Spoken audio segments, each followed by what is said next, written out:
Greetings, everyone. I'm Mar, and once again, this is my opinion. Now we come to episode 9 Win, Lose, or Draw. As the title infers, this one involves gambling, and it's when you go by a legality standpoint, is of the illegal nature, which, given that one of our characters is an officer of the law, you know that's going to have to be brought up eventually, and it is, in a wonderful fashion. This episode revolves around Frank inviting Ray to his poker game that he has with his buddies. One of their friends pulled out, so he needs another person to join in.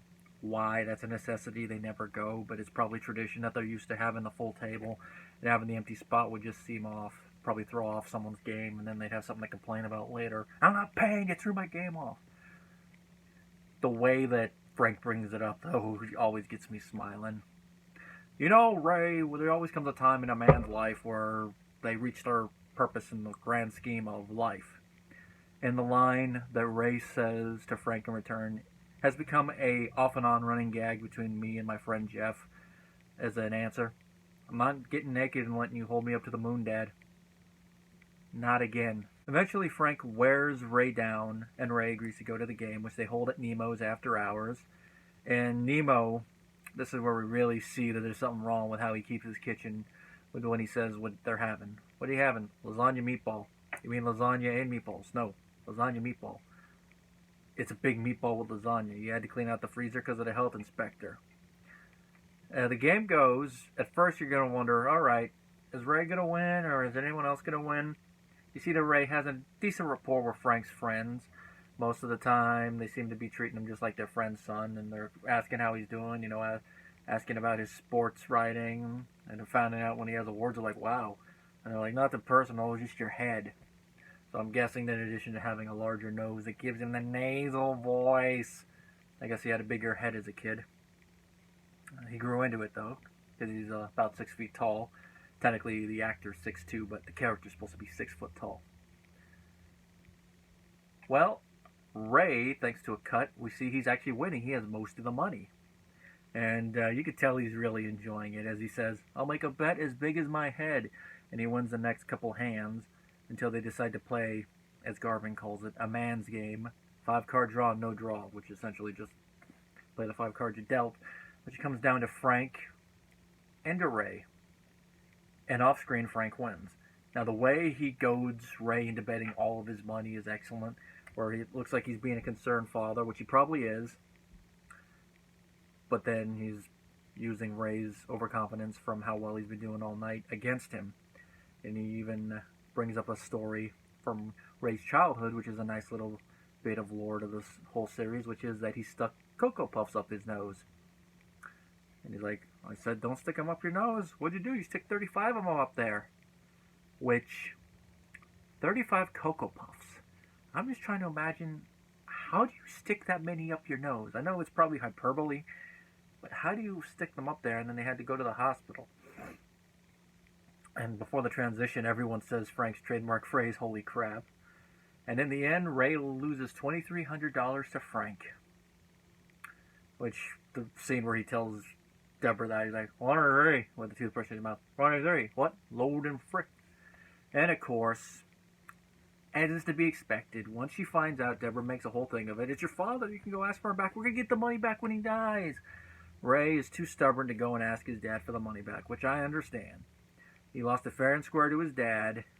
He doesn't want to go to it, and he's comfortable enough without it. I mean, he makes a good amount of money with his job as a sports writer. So it's like chump change to him. Not as much as it would be to some of the people he interviews, obviously, but for him, I guess he can afford to lose $2,300, more so if it's to family. Of course, when Marie finds out about it, she reacts the way we all expect her to, marches Frank back across the street and says, give Ray his money back. Of course, Frank is like, nope, thank you, come again.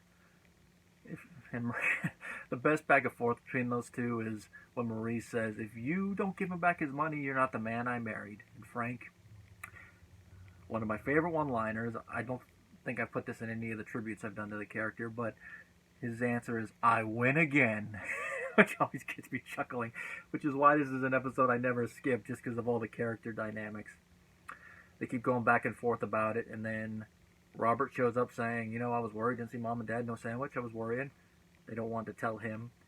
And Robert, when he finds out that they bet with real money, his reaction at first, he's like trying to comprehend it, and he's like, "You guys bet with real money? We broke the law?"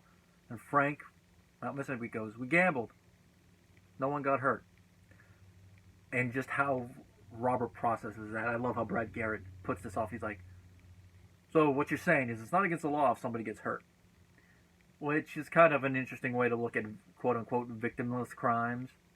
And then the way he shoots it back at him when he's leaving. "I just gotta go tell the pushers, and the muggers, and the ladies of the evening that it's not against the law if somebody doesn't get hurt." Which is an interesting thing to look at, but it's one of those little things that, like, alright, nobody gets hurt, but it's also one of those things like, should it be illegal? Like what you mentioned, ladies of the evening, prostitution, should it be illegal? Pushers and muggers, yeah, muggers, whether you get hurt or not, illegal. Gambling, the legality of that, that's a weird little thing, and I'm kind of at a weird little area considering I work in a casino. But here's the thing, it's in an establishment for legal gambling. It's one of those things, an establishment where you could do it versus doing it on the fly, like fighting in boxing and fighting on the streets. If a weird little comparison. It's a weird little gray area there. Later, Marie comes and tries to give Debra $2,300, and we find out this little interesting factoid about her is that she's been saving money the entire marriage, starting with $200 her father gave her on her wedding day, which leads to a nice little response from Debra where she mentions her dad only gave her $50, which is like, I have a feeling that Warren probably had more money on him when Debra and Ray got married than Marie's dad did.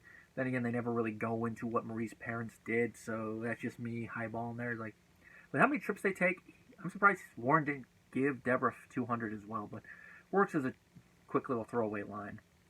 And she added to it little by little, and now she's worth at least in the 5 digits, which is a good amount of money. It comes back up later in season 5 with Italy. Now Frank, when he partially finds out about Marie giving it, he reacts in a way like, "Where'd you get that money? Never mind." And then later on, when Frank tries to take it, she's like, "That's still my money." Which just leads to one of those interesting things like, Marie, I'm playing devil advocate with this. Technically, if you want to get into it, technically that would be marital money at most. And if you really want to think about it, technically it's Frank's money since he's the one that earned it. I know not everyone's going to agree with that, but from what we've been seeing, she was a homemaker. Frank earned all the money, and she looks like she handled all the bills and all that, and she added it into her account. That's why I say more likely you would consider it marital money. I'm not condoning Frank taking the money like that, but it's one of those things that you would think about. You're like, not just one of those things that came to mind while I was watching this episode again. It works for a laugh.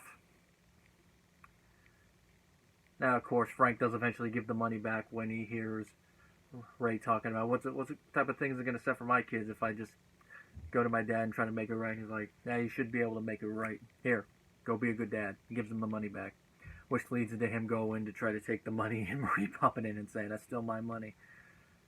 One thing I haven't mentioned in this episode review yet is the pre-credit sequence. Like the previous episode, it works in some of Ray's stand-up. This one, it's the thing about the employees in Montreal at the fast food restaurants required to be bilingual. And he's like, "Over here, they're not even lingual. I try to get a hamburger and he just stares at me. I'll draw a feet on my hamburger. Where are the fries? Oh, I can't draw fries." It's funnier when he does an actual stand-up, but it's an interesting little quandary when you think about the fact that in Montreal they're bilingual, which makes sense since they have 2 languages. That's that whole English versus French dynamic. If I ever visit Canada, that's one of the things I'm not looking forward to. When someone looks at me like, "Oh, well, you speak English, and you're an American pig." I'm going to tell them I'm Native American, and they're probably going to feel like an asshole. Unless they're one of those people who are like, "Oh, you." Acting-wise, the entire cast does a pretty good job reacting the way they would.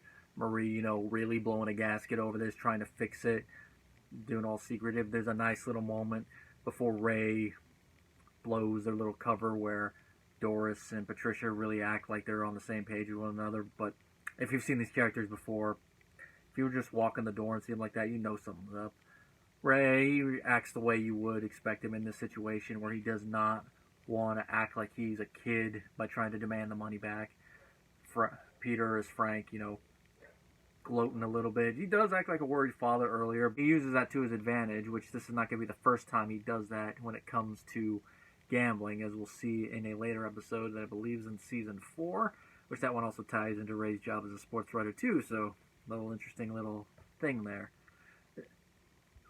From a concept, this is an episode that could have been in any season as well. I think it works better in the first season, but you could have seen a plot like this in the third season. You could have even probably seen a plot like this in the last season, which would have been interesting to see this in the last season with the kids older. Frank, Marie, Debra, all the characters older. Having Amy in there, see how she would react to that type of situation, which we're I think a few episodes away from Amy's introduction. I'd have to look at the episode list. That'll be an interesting little thing to talk about once we get to her. This is also the first appearance of Victor Wessler and Len Lessler, character actors as Garvin and Stan, two of Frank's cohorts. There's a couple others in there, but these are the two that we'll constantly see. And of course, Garvin, the character, is known for his trademark, "Hey, Ray's here!" It's something that always gets a chuckle out of me, and it was one of the little laugh moments that me and my grandmother shared whenever we'd watch the show together. Kind of like in Young Frankenstein, the "my grandfather's work was doo-doo" line always got a chuckle out of her and always made me smile.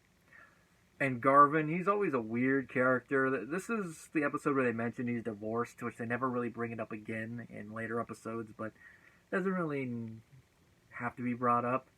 And they mention he's living at the Y. I just love that he did so bad on his divorce settlement that he has to live at the YMCA. That is a bad divorce settlement. And of course, as a later episode says, Robert doesn't like him, which, with how he is with Ray, I could kind of see why. Don't know if it's a whole jealousy thing between him and Ray, or he doesn't like how overblown he is. But based on comments he says in that same episode later on, you kind of understand why. Overall, this is a very fun, entertaining episode. Nice interactions between the entire family. Nice to see that in his job as a police officer, Robert will lay down the law when appropriate. Now, he does say, "I would have hated to have to cuff you," but I don't think he actually was going to arrest them, even if Frank didn't give the money back. I think he was just trying to make a point in the matter, but that's just me. Later on in the show, shows why. Then again, he was going to write Frank a ticket, but we'll talk about that when we get to that episode.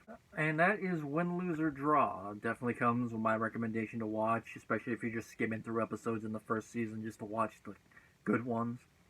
Now, next we come to another one that's equally as good, and that is the first Thanksgiving episode.